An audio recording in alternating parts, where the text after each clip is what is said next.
नमस्कार यूट्यूबकर. सिद्धी आणि मल्हारसोबत आज काय नवीन. आज खूप दिवसानंतर मल्हारची फरमाईश होती की मी त्याच्यासाठी मस्त असं थालीपीठ करावं आणि खरवस करावा. तर मी सुद्धा आज त्याच्यासाठी मस्त असं खमंग थालीपीठ आणि खरवस त्याचबरोबर मटकीची उसळ असा मस्त बेत केला होता नाश्त्याला.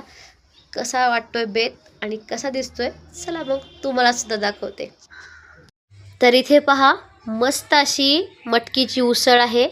हा आहे खरवस, म्हशीच्या दुधाचा आहे आणि साखर घालून केला आहे.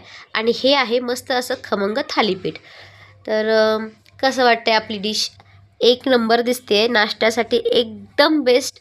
आणि थालीपीठाची जर रेसिपी हवी असेल तर ती आपल्या चॅनलवरती मी पहिलीच पोस्ट केलेली आहे. तुम्ही तिथे जाऊन ती चेक करू शकता. आणि शक्यतो आमच्याकडे थालीपीठासोबत मटकीची उसळ केली जाते म्हणून मी हे असं छान कॉम्बिनेशन तयार केलं होतं. आणि हा खरवस पण पहा तुम्ही, कसं मस्त अशा वड्या पडल्यात. चला आता मग भेटू नेक्स्ट व्हिडिओमध्ये. तोपर्यंत बाय बाय.